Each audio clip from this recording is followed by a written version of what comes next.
everybody, this is the video for pages 23 and 24 in your reading packet.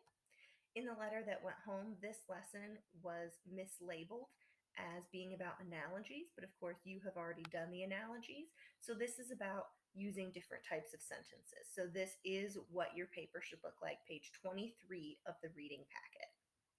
Hopefully you've already read through the introduction, but I'm going to go over it quickly with you. So there are 4 different types of sentences that we're going to be talking about today.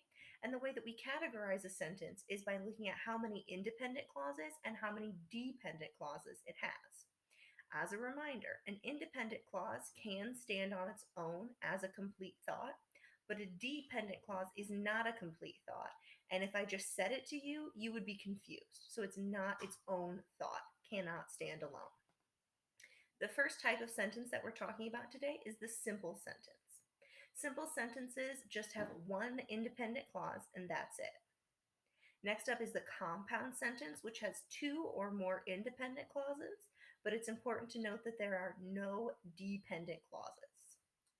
A complex sentence has 1 independent clause and 1 or more dependent clauses. So only 1 independent clause, but you can have multiple dependent clauses.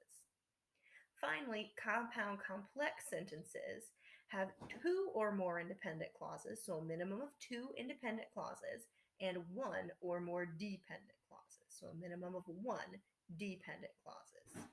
So what I am going to do is I will be labeling the different clauses in each sentence so that I can go back and look at the chart at the top of the paper and determine which type of sentence it is.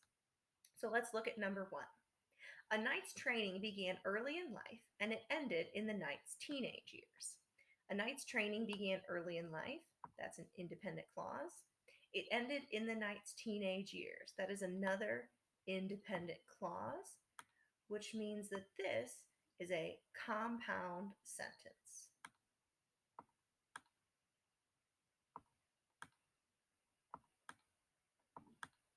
Number 2.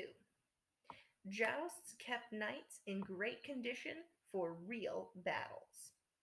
Okay, so this is just one independent clause, which means it is a simple sentence. Okay. Number 3.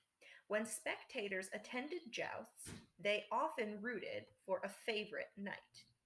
Okay, when spectators attended jousts, that cannot stand on its own, so that is dependent.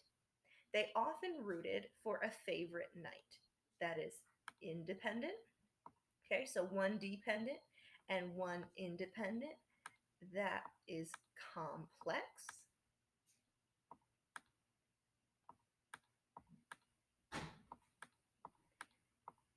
Number 4. Although jousts often ended in bloodshed, the matches were a popular part of life and townspeople regularly gathered to watch these events. Okay, so although jousts often ended in bloodshed, that cannot stand on its own, so that's a dependent clause. The matches were a popular part of life, independent clause, and townspeople regularly gathered to watch these events. That's a second independent clause. So number 4 is compound complex. Finally, number 5. Jousting competitions were usually part of a larger tournament that included other events as well. Okay, so that included other events as well.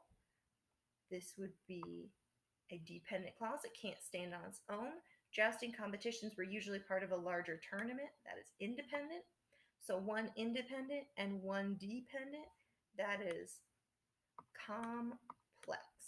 CX.